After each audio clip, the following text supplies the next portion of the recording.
सबसे पहले आज समदा के पावन पुण्य सरजमी को प्रणाम करते हुए हमारे बड़े भैया श्री सुरेंद्र यादव बिरहा के बहुत ही सुपरस्टार गायक, बहुत ही महान गायक भैया जी के यहाँ उनके माता जी के 13वीं में बड़ा ही बाबू दुख की बात है, लेकिन हम न केहू कुछ कर ना पाए। आज उनके 13वीं संस्कार में सभी नात रिश्तेदार दूर से पास से आए हुए सभी श्रोता बंधु, दादा चाचा, बुजुर्ग भाइयों बहने, देश के कर्णधार प्यारे बच्चे, हम अनीता राज और पार्टी की ओर से आप सभी लोगों का हार्दिक स्वागत, नमन, वंदन, अभिनंदन करते हैं।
आज सभा में आई के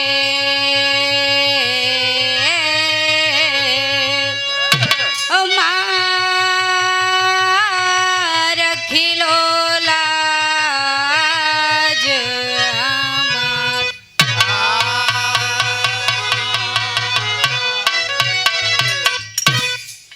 जय जय जय माँ सारे दे, अब जय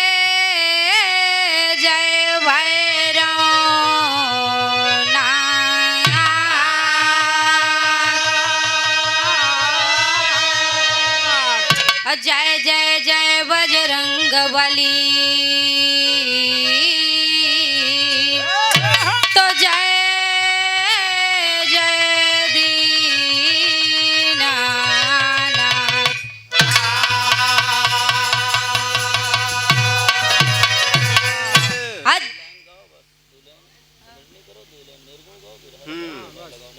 समय है चलो बाबू, ज्यादा समय नहीं लेंगे। प्रमादड़ी चाचा जी बहुत ही सुंदर बिरहा, लोकगीत, निर्गुण माता का गीत सुनाए, लेकिन हम ज्यादा समय नहीं लेंगे बाबू। ज्यादा कोशिश करेंगे कि आधा घंटा 2-4 मिनट और बढ़ जाए, इससे ज्यादा समय नहीं लेंगे। माई से 2 लाइन अरदास करेंगे, उसके बाद चलो।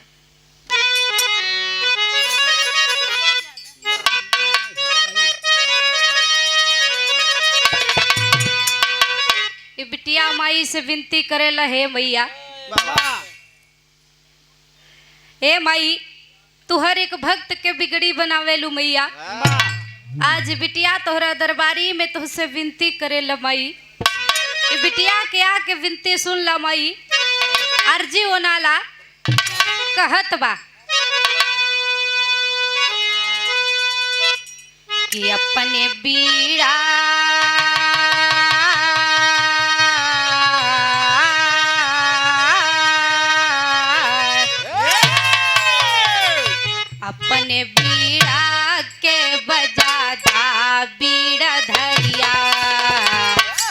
डहरिया के जो है बिटिया अपने बीरा के बजारा बेड़ा धरिया डहरिया के जो है बेटिया अपने बीरा के बजारा बेड़ा धरिया डहरिया के जो है बेटिया हो जो है बेटिया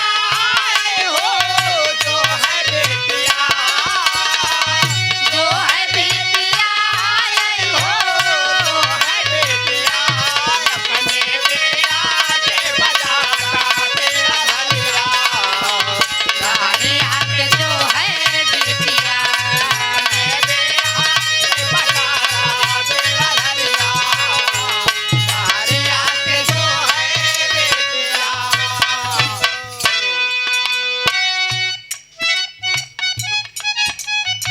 अर्जी करेला मई से महानवा मयंक तरते अखिया पियासी मानवा मयंक तरते आखिया प्यासे मानवा मयंक तरते आखिया प्यासे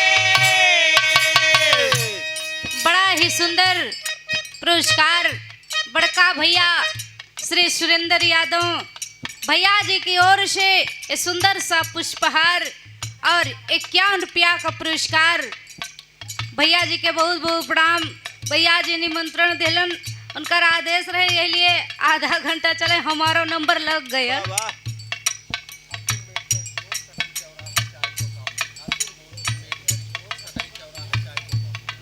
बड़ा ही सुंदर पुरस्कार अतुल भैया मेडिकल स्टोर सटई चौराहा चायल कौशाम्बी की धरती से 100 रुपया का पुरस्कार आपके बहुत बहुत प्रणाम आशीर्वाद की कामना बा। हाँ भैया देखो जल्दी जल्दी जल्दी जल्दी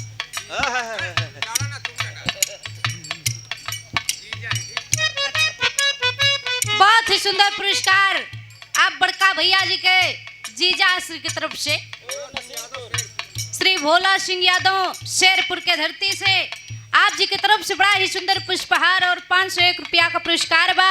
आपके बहुत बहुत प्रणाम आशीर्वाद की कामना बा। भैया के मौसी जी बल्लहा और बहुत ही सुंदर पुरस्कार सुरेंद्र भैया जी के मौसी जी की ओर से बरलहा के धरती से भैया।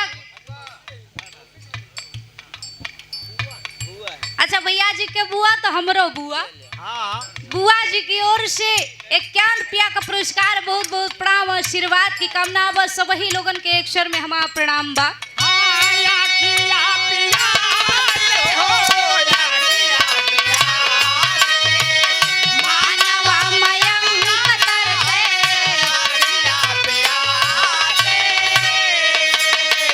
चरण कमल बिना तरस लदासीना तरस लदासी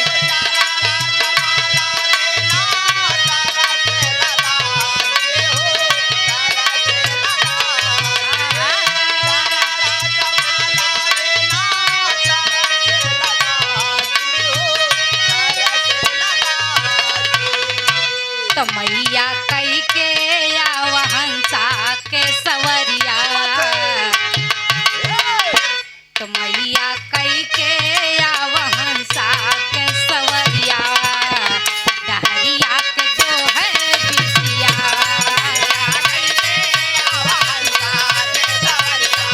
डहरिया के जो है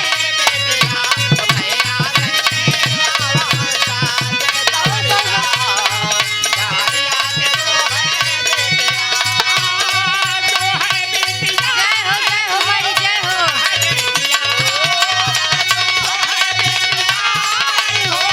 जो है बिटिया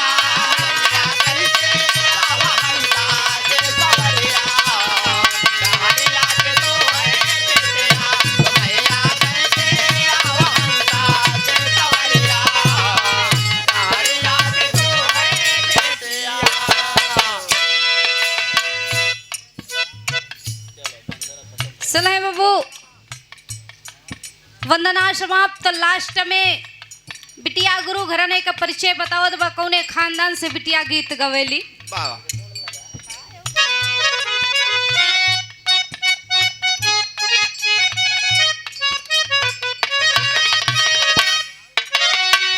गुरुवर गड़े सजीता कई गे भजनिया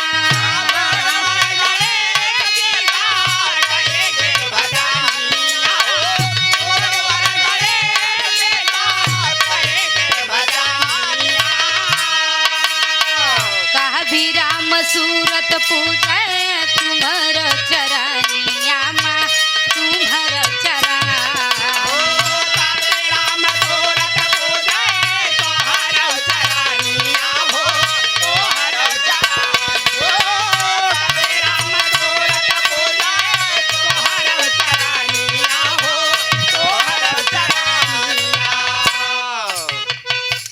गावयनी तारा जय वही है नरिया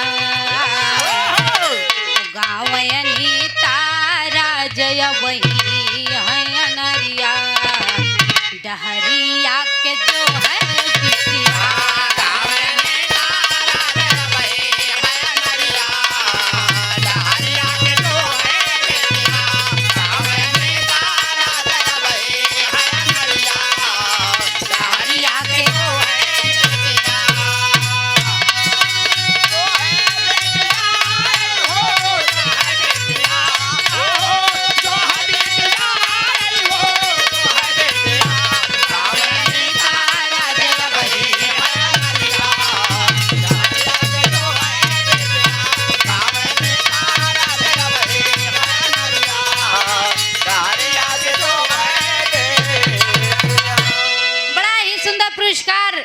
देखें श्री राम बाबू पटेल रमेश कुमार उर्फ डाकू भैया सुरेंद्र भैया जी के माता जी की आत्मा को शांति मिले। डाकू भैया जी का कहना है भैया हमहू और सभी लोग यह चाहे भगवान से प्रार्थना करे कि सुरेंद्र भैया जी के माता जी जहाँ कहीं भी हो उनकी आत्मा को भगवान परम शांति प्रदान करे। और भैया जी की ओर से 20 रुपया का पुरस्कार प्रणाम बा। और बड़ा ही सुंदर पुरस्कार श्री राम कैलाश यादव जी, आप हमारे पिता तुल्य बड़ा ही सुंदर गायक हैं। आप घूरी के धरती से 10 रुपया का पुरस्कार आपके प्रणाम आशीर्वाद की कामना बा।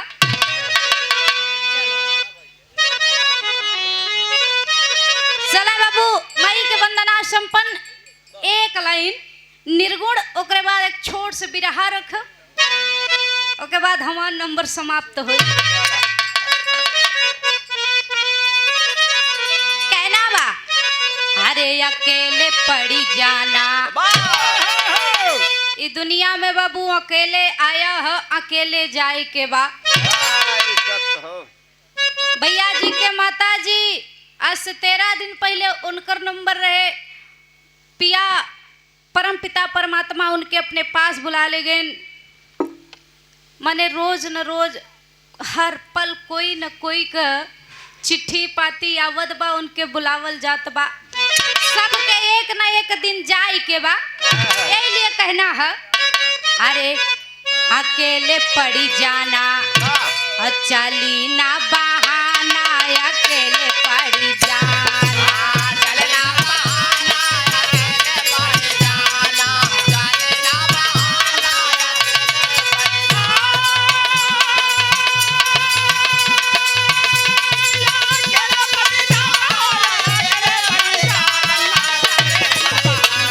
अकेले पड़ी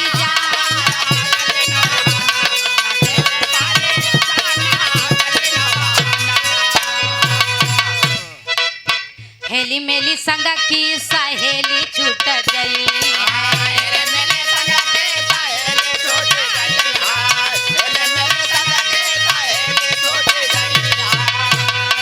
नहीं हर नागरिया से नाता टूट गई है।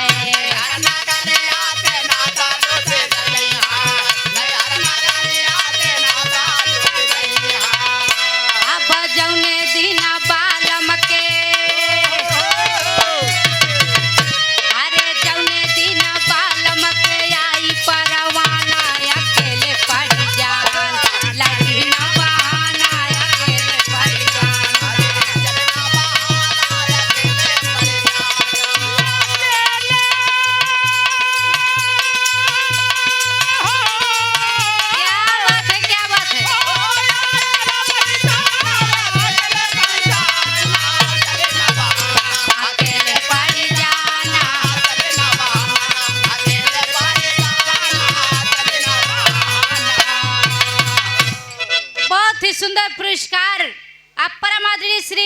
सुरेश कुमार यादव चाचा जी महंगाओं के धरती से बिरहा के बहुत ही शौकीन हैं आप जी की ओर से 50 रुपया का पुरस्कार, आपके प्रणाम आशीर्वाद की कामना बा।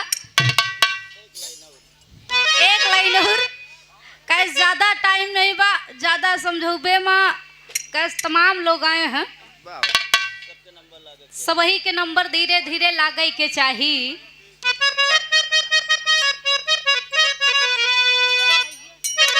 कहना बा और हरी हरी डोलिया में ललका वो हर हवा,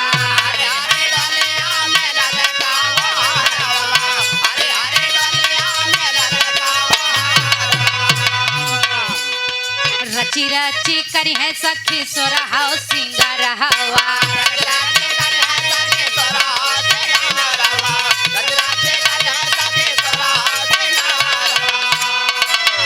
अब काम नहीं आई है, अब काम नहीं आई है, कौनो माल या खजाना है, अकेले पड़ी जान लगी ना बहाना, अकेले पड़ी जान।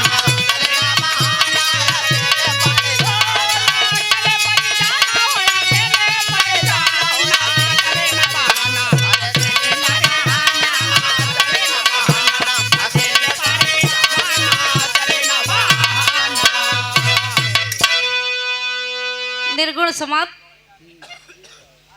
एक छोटा सा बिरहा।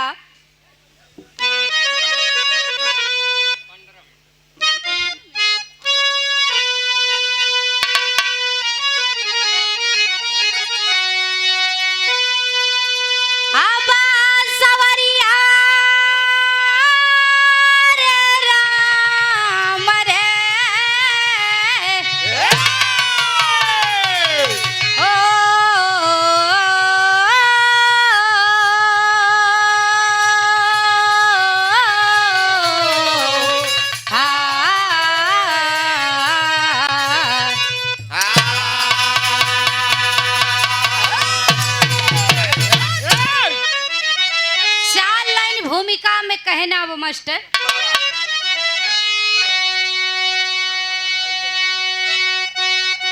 आदमी चाहता मान सम्मान है, शान शोहरत भी है, चाहता आदमी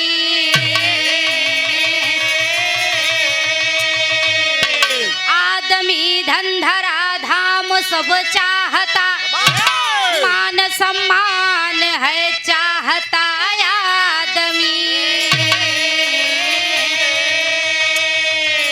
आदमी कर्म कुकर्म कर ही रहा, दुश्मनों का पतन चाहता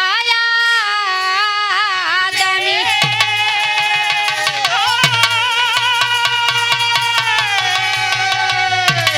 अब कहे गुरु गणेश राम सूरत कवि से, अब बस मरना नहीं चाहता आदमी।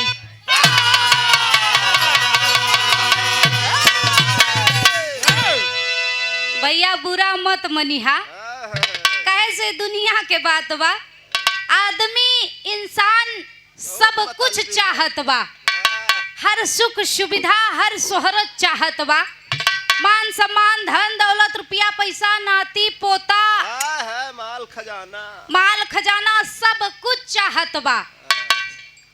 यहाँ तक कि माने अपन घर गृहस्थी के अलावा इंसान जौन उनके दुश्मन रहेला, मान ला हमरे बगली में कोनो दुश्मन हो तो हम उनके कबो भला ना सोचब, उनके हमेशा ये सोचब कि दहियरवा कब मर जा है, सकून से रही। माने अपने दुश्मन के पतन भी चाहता है इंसान। इंसान सिर्फ एक ही चीज नहीं चाहत, वह मरना मौत नहीं चाहता। इंसान चाहता कि हम हमेशा हमेशा के लिए जी जाई, कबो ना मरी। लेकिन कहना बा एक ठे गीत लगल मत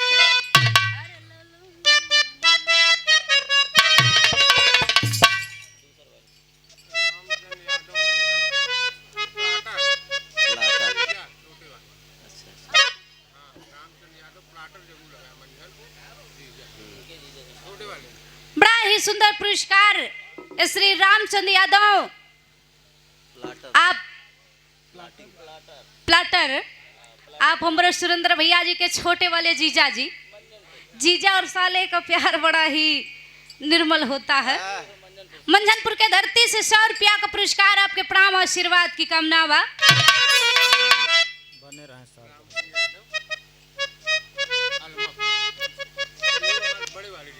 अच्छा, बड़ा ही सुंदर सा पुरस्कार श्री रामचंद्र यादव आप हमारे भैया जी के बड़े वाले जीजा जी अलमापुर के धरती से 200 रुपया का पुरस्कार आपके बहुत बहुत प्रणाम और आशीर्वाद की कामना बा।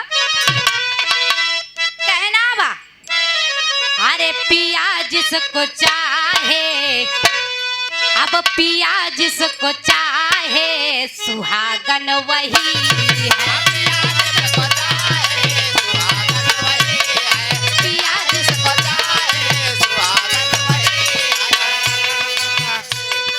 पिया जिसको चाहे सुहागन वही है।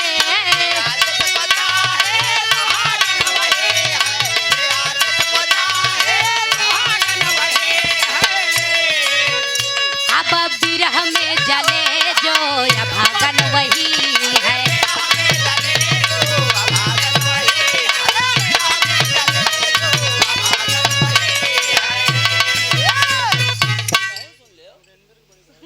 सुरेंद्र भैया के बड़े भाई अच्छा भैया, बहुत ही सुंदर पुरस्कार आप सुरेंद्र भैया जी के बड़े भैया जी की ओर से बड़ा ही प्यार दुलार सम्मान मिलल बाबू। बड़े भैया जी की ओर से 501 रुपया का पुरस्कार भैया को प्रणाम आशीर्वाद की कामना सभी लोगन के एक स्वर में हमारा प्रणाम बा। कहना बा गीत में अब कुदरती कला को कोई है न जाना।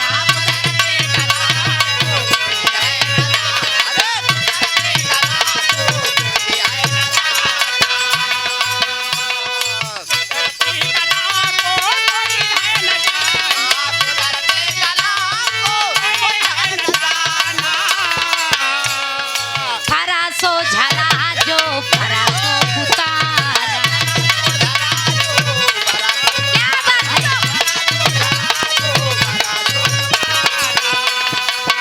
बड़ा ही सुंदर पुरस्कार पप्पू भैया जी के मम्मी जी की ओर से उनकर कहना बा कि जहाँ रहे बुढ़िया सदा मने उनकी आत्मा के शांति मिले। आपके प्रणाम आशीर्वाद की कामना बा। ज्यादा समय ना लेते हुए नजम में कहना बा।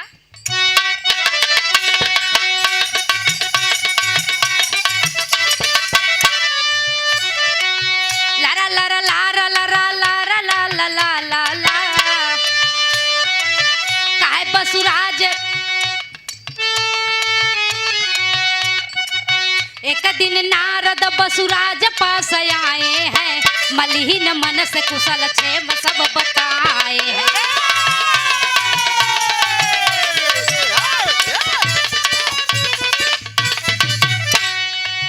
काहे बसुराज नारद युक्ति कुछ बताओ ना। काहे बसुराज नारद युक्ति कुछ बताओ ना। मर से लगट दरियमराज से मिलाओ ना।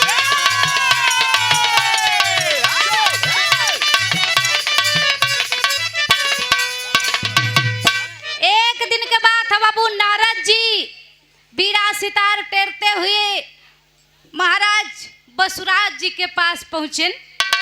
बसुराज जी व्यास मुनि का नाना रहलन। उनके पास पहुंचन काफी उम्र ढल चुकी रहन, एकदम बुढ़ाई गए रहन। माने उनके आज अभियान लगा रहे। जब भगवान बुलाए ले तब ही नारद जी आयन। नारद जी के देख के बसुराज जी बड़ा उदास है। नारद जी हाल चाल पूछत है। बसुराज जी बड़ा मलिन मन से हाल चाल बतावत है। नारद जी पूछलन बसुराज जी का बात है, बड़ा उदास हो, कुछ दिक्कत बका। बसुराज कहन महाराज हमके एक बात कहे के बा। कहन बतावा। कहन महाराज हमके मरे से बहुत डर लगता है। बसुराज जी कहे नारद जी हमके मरे से बहुत डर लगता है, कुछ उपाय बताइए, कुछ जुगाड़ लगाइए ताकि हमार मरण के डेट तनी के कुछ आगे बढ़ जाए 2-4-10 साल। नारद जी कहें भैया हम ब्रह्मचारी इंसान, हमके इस झंझट में मत समेटा, एक काम करा तू अपने नाती के बुलवा ला व्यास मुनि के, उनके सगल पहचान बा उनके बुलवा लो, तुहार काम कराए दे हैं। अब नारद जी के भेज के बसुराज जी व्यास मुनि के बुलवा लिहन। व्यास मुनि जब आयन नाना सारा अपने दिल के हाल, दिल के दुख व्यास मुनि जी से बताए दिलन।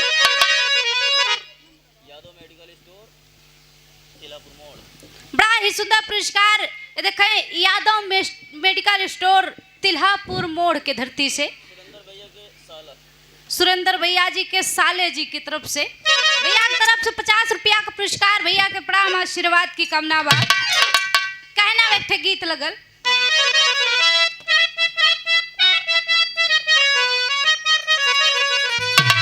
बसुराज जी व्यास मुनि जी से कहते हैं कि ये बचवा, अरे बताई दे तब बचवा हो, मिलाई देता बचवा हो, अरे बताई देता बचवा हो, मिलाई देता बचवा हो, चला यमराज से मिलाई देता बचवा हो, चला यमराज से मिलाई देता बचवा हो, चला यमराज से मिलाई देता बचवा हो, मिलाई देता बचवा हो, मिलाई देता बचवा हो, चला यमराज से मिलाई देता बचवा हो, चला यमराज से मिलाई देता बचवा हो। बड़ा ही सुंदर पुरस्कार पोपी यादव भैया जी आपसे ये शर्मा के धरती से 50 रुपया का पुरस्कार, भैया के प्रणाम बा।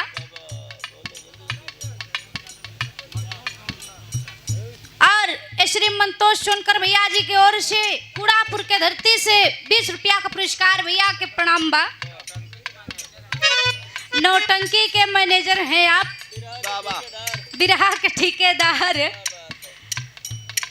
बसुराज जी कालन की बचवा कुछ उपाय करा, यमराज जी से चल के मिला, बातचीत करा, बचवा हमार बुढ़ाई आई गेल, हम मरना नहीं चाहते हैं, मौत खसका दे, ये दुनिया के देखना चाहते हैं, कुछ काम करके चला यमराज जी से बातचीत करके तालमेल लहाइला, हमार 2-4-10 साल तने के और आगे बढ़ाए देता डेट, तो हम ना मरी और जी जाए तो मरई का सुन के हमार छाती धक धक धक धक। अब व्यास मुनि कहन नाना ये सब कैसे संभव हो सकत है, कहन कुछ तो करा बचवा। नाना के बात सुन के व्यास मुनि कहन चला एक उपाय लगाइब, एक बार कोशिश करेंगे। दुनहा लोग बाबू यमराज जी के पास चल देन। एक ठे गीत लगल,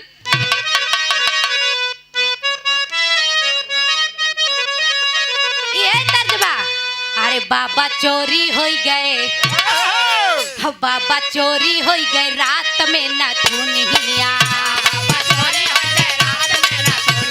क्या बात है?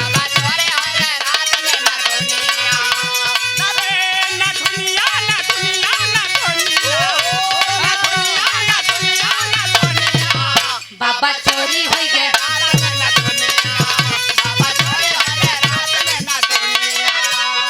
लेकिन यमराज जी के पास जब पहुंचलन है तो यमराज जी कहते हैं ए बचवा, व्यास मुनि जब बताएं तो यमराज जी बोलने लगे, कहते हैं कि हम ना मारी ना जियाई कोई परानिया,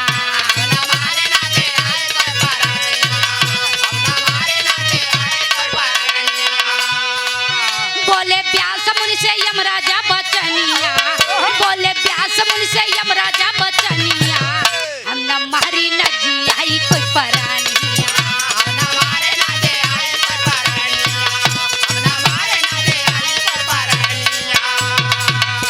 यमराज में ना बा। हाँ, कहन महाराज कुछ तो करा।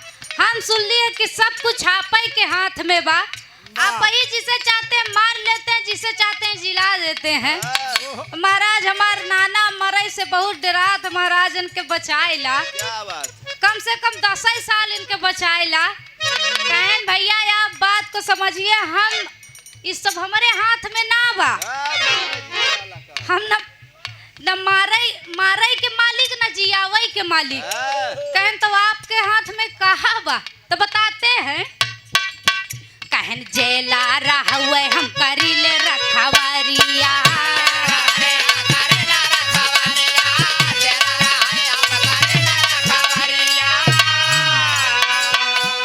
जे मर के आई चली जेल के कोठारिया।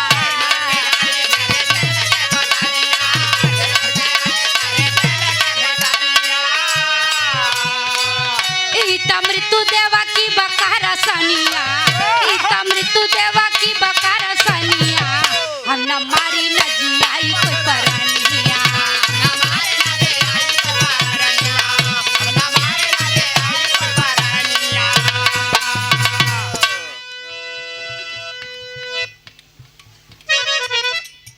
यमराज जी कालन भैया हम एक जेलर हैं। जेल में जो भी मर के आता है, जो उन कैदी आवत है, बस उनके ठेल देते हैं। जैसा जे कर्म किए रहा तो मान ला ये अच्छा कर्म किए, कोई अच्छा कर्म किया तो के अच्छा बढ़िया व्यवस्था के साथ भेजत है। और जे बुरा कर्म किया वो के बस काल कोठरी में डाल देते हैं। हम तकवारी करी थी। हम जेलर हैं, बस जेल की रखवारी करते हैं। हमारे हाथ में कुछ ना बा। कहन फिर के करे हाथ में बा। कहन ये सब हमके लगत है कि मृत्यु देव जी के हाथ में बा। कहन तो महाराज आप देर काहे लगावत हो, आपो साथवा में चला ना। चला मृत्यु देव जी से बातचीत कइल जा, शायद उन्हीं शायद हमरे नाना के बचाए ले। कहना बैठे गीत लगल।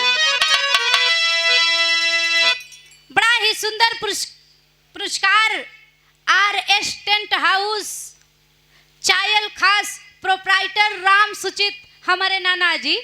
Mobile number 9795971996। अगर भैया लोगन के केहू के भी टेंट वगैरह मने काम लागी संपर्क करिए हमारे नाना जी से। 4 रुपया का पुरस्कार प्रणाम आशीर्वाद की कामना बा।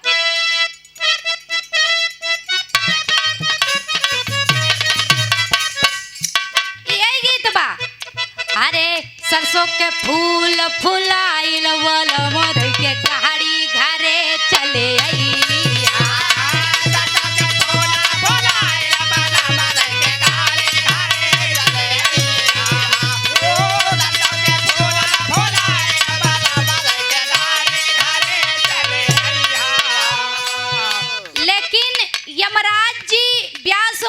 बसुराज जी तीनों लोग मिल के मृत्यु देव जी के पास गईलन। मृत्यु देव जी तो जब तीनों के देखलन इकट्ठा कहन भैया का बात है, आज यहाँ तीनों लोग इकट्ठा हुई, साथ में ही बुढ़वा कौन है? प्यास मुनि कहन महाराज जी हमार नाना यही, हमार नाना नहीं के खातिर आए महाराज, कुछ हमार पुकार सुन ला, बिनती सुन ला, हमरे नाना के बचाए ला।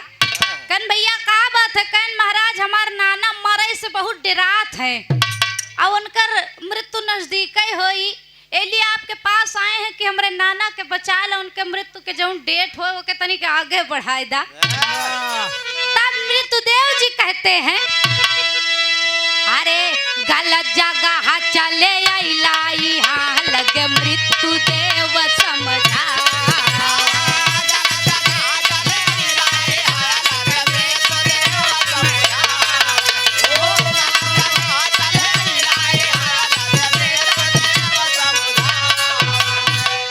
कहन काल देव ढिंग जई हाई, हा लगे मृत्यु देव समझा।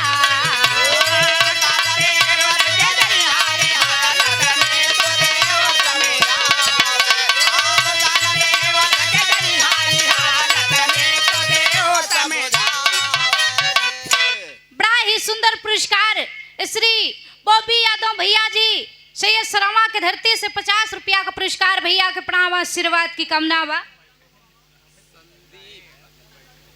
तेजी से रहा, तेजी से बोला।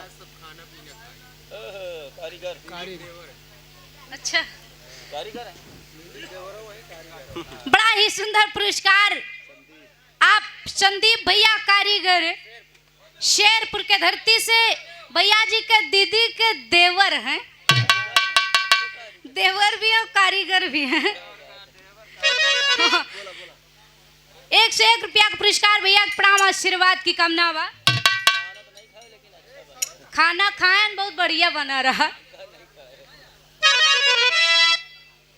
मृत्युदेव जी कहते हैं कि भैया तू लोग गलत जगह पर आ गया है, ये सब काम हमारे हाथ में ना बकन। फिर कहन हमके लगा था कि काल देव जी के हाथ में बा। कहते हैं अरे अब काल के गाल में संभाला सारी दुनिया,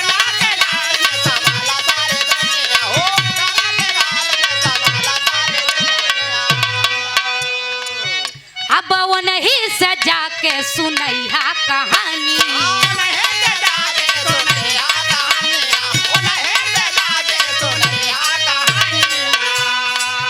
अब हमारे जिए के वही स्वामी हाल के मृत्यु देव समझा।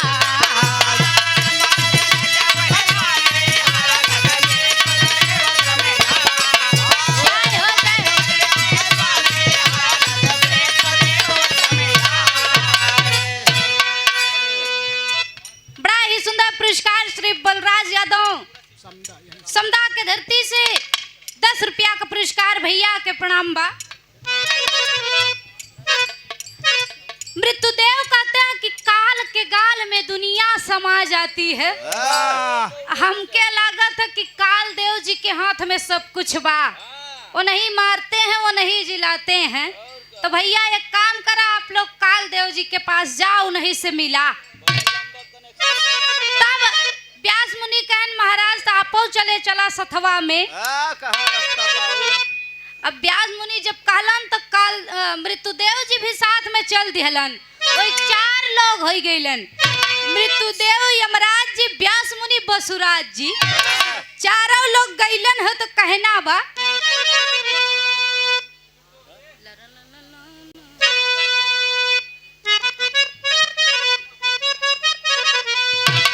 जहाँ रहे काला देवा बाला करिया, जहाँ रहे काला देवा बाला करिया, चारों मूर्तिया गईले हो रा।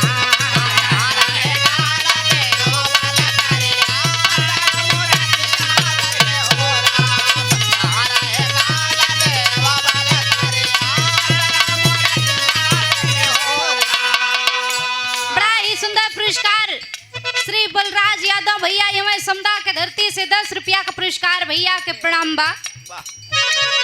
बाबू काल देव जी के पास जब पहुंचलन है, काल देव जी के पास जाके व्यास मुनि सारी दास्तान बताते हैं। महाराज हमारे नाना के बचाइला, हमारे नाना मरना नहीं चाहते हैं, सबके पास से हो के आपके पास आए हैं महाराज, आप ही के हाथ में सब कुछ बा। उस वक्त काल देव जी कहते हैं भैया हमारे हाथ में का बा? अरे जहाँ इंसान के काल आ जाए वह उस समाये जाए, हमारे हाथ में कुछ ना बा। तो कहन भैया आपके करे हाथ में बा, अब के करे हाथ में बा, आप कहाँ चली? तब काल देव जी बताते हैं टेरी में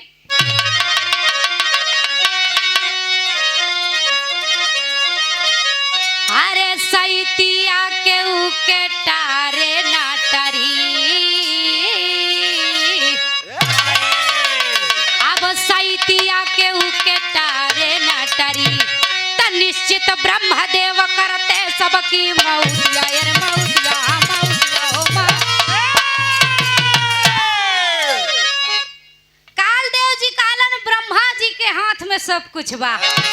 वो नहीं चाहे जके जब लिख दे हैं अपने कलम से जौन डेट तारीख लिख देते हैं, बस उसे न आगे न पीछे, वो नहीं मारते हैं वो नहीं जिलाते हैं भैया।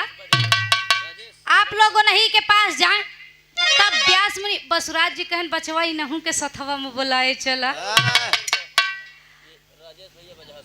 बड़ा ही सुंदर पुरस्कार राजेश भैया बल्ला के धरती से 100 रुपया का पुरस्कार भैया के बहुत बहुत प्रणाम आशीर्वाद की कामना बा। बसुराज जी जब कालन व्यास मुनि कहन महाराज आपो सथवा में चला, आप चलबा तो तनी के आपसे ज्यादा मेल जोल है। अगर आप महाराज ब्रह्मा जी से बात करबा तो ब्रह्मा जी जरूर मान जाई हैं। कहन चला भैया चले चला। 5 लोग हो गए। अब 5 लोग मिल के ब्रह्मा जी के पास पहुंचलन। ब्रह्मा जी अपन जुटे रहे लिखबे में, जब देखें 5 लोग इकट्ठा कहन का भैया का बात हो गो, कुछ दिक्कत कुछ परेशानी, आप लोग यहाँ इकट्ठा कहन महाराज आपके पास आए हैं, बिना परेशानी के आपके पास कौन आ। ब्रह्मा जी के पास जाके बाबू ब्रह्मा जी से सारी दास्तान बताएं कहन महाराज हमरे नाना के बचाएला सब कुछ तोहरे हाथ में बा। आप लिखते भी आप मारते भी हैं जिलाते भी हैं। एक काम करा हमरे नाना के जौन उमरिया है ना तनी को के बढ़ाए देता प्रभु, तनी उनके जो डायरी वारी है ना वो के लाई के जो डेट ओट हो के तनी का आगे बढ़ा दा।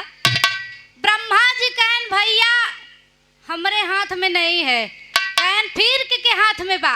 कहन एक बार जब हम कलम चला देते हैं ना, जौन डेट लिख गए सो लिख गई, जौन तारीख मौत के लिख गए फिर ओके स्वयं हम भी नहीं टाल सकते हैं। कहना अब पहपट में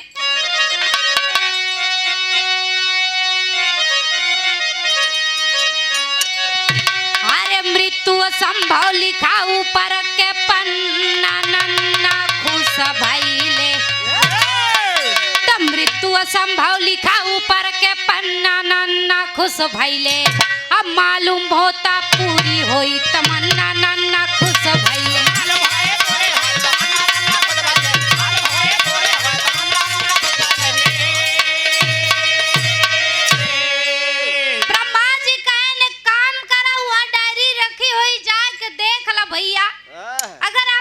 विश्वास नहीं के हो तो जाके देख ला जो डेट ओट लिखी होए, देखा उमा का लिखा है।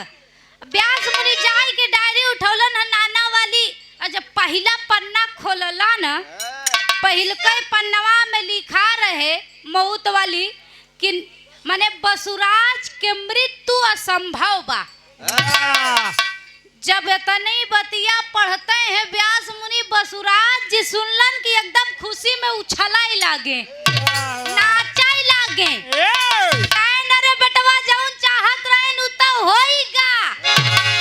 अब हमार मृत्यु असंभव बा, हम मरबे न करब।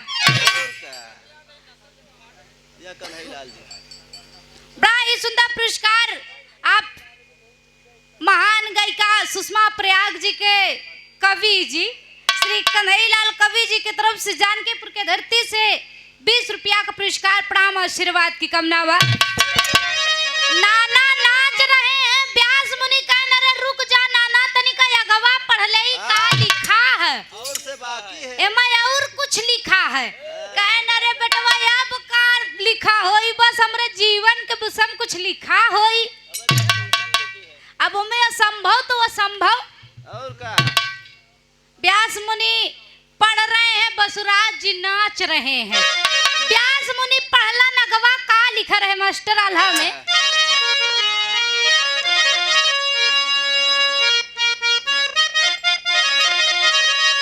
और 5 लोग गए हैं जाबा ब्रह्मा लोग कवा मेरे बाबू।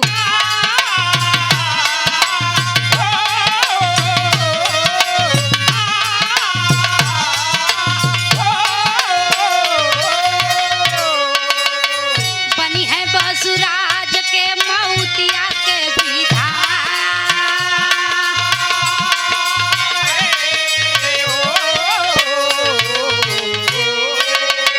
दौड़े बसुराज ताबा कदम बढ़ाई बा।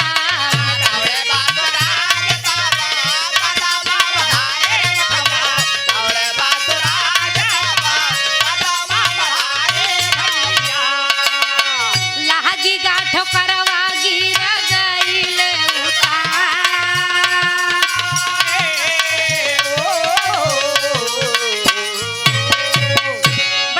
सुंदर पुरस्कार हमारे बिहारी गणेश अखाड़ा के गवैया श्री रामदेव जीता भैया कोखराज बक्सी का पूरा का धरती से 20 रुपया का पुरस्कार भैया फकीर बकस के पूर्वा के धरती से भैया के बहुत बहुत प्रणाम आशीर्वाद की कामना बा। बड़ा ही सुंदर पुरस्कार श्री बॉबी भैया सैयद सरावा के धरती से 50 रुपया का पुरस्कार भैया के बहुत बहुत प्रणाम बा। अच्छा श्री बीरन सिंह यादव भैया समदा के धरती से 20 रुपया का पुरस्कार भैया के प्रणाम बा।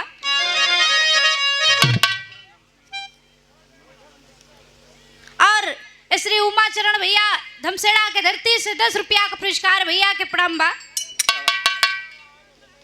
बसुराज जी बाबू खुशी में नाच रहे झूमते हुए जब आगे बढ़ला न व्यास मुनि पढ़ रहे कि ओमे लिखा रहे माने बसुराज के मृत्यु असंभव बा,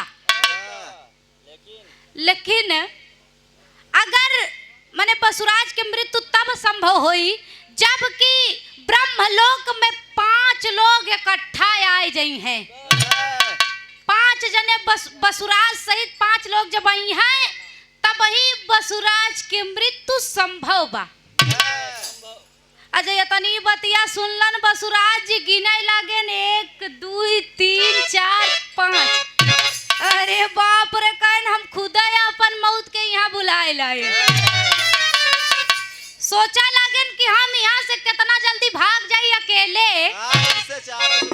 जब अकेले हो जाब तो खुद ही न मरब इतना सोच के जब आगे बढ़लन एक ठेला पड़ा रहे डेला वही में ठोकर लाग बेचारे उतान गिर गए। जब गिर गए तो एकदम ठंडा गए। व्यास मुनि देखलन दौड़ के जाए के नाना नाना ना नहीं होई के झकझोरे लगे न एकदम प्राण पखेरु उड़ गए लाश पड़ी है। बड़ा ही सुंदर पुरस्कार श्री यशवंत सिंह निमी शाना के धरती से 20 रुपया पुरस्कार भैया के प्रणाम बा। यही लिए बाबू कहना बा लास्ट में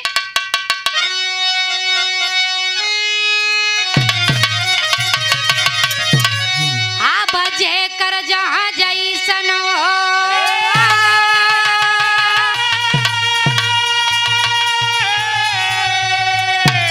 अरे जय कर जहाँ जैसन अब विधानवा पड़ी तो जय कर जहाँ जैसन विधानवा पड़ी तो भागे बची न परनवा होता वाली घर।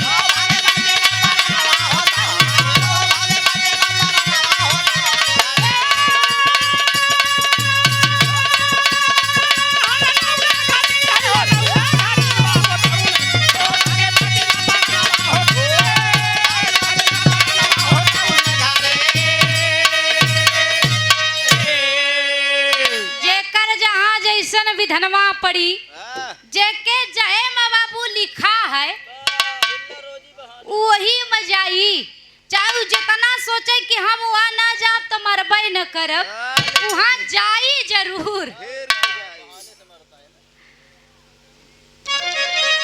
हने की बदी सब संगवा में जाई दुनिया की माया सब धरी रही जाए।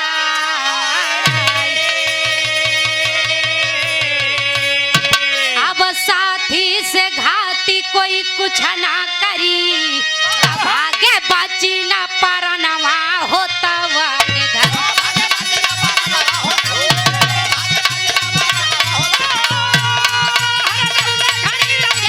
क्या बात है बहुत अच्छे।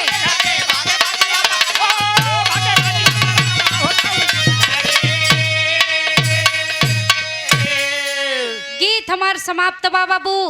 ई दुनिया में जे आया है वो के जाय के बा, मौत ही सत्य बा।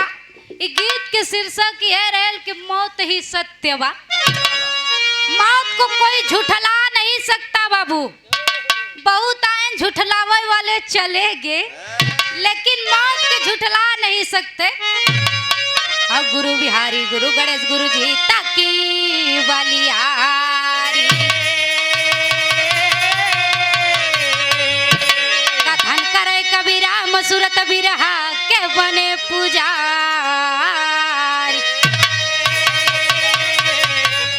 अब सैतिया के उकेटारे नटरी, तो गाँव अनीता राजा विधना की गतिया, सैतिया के उकेटारे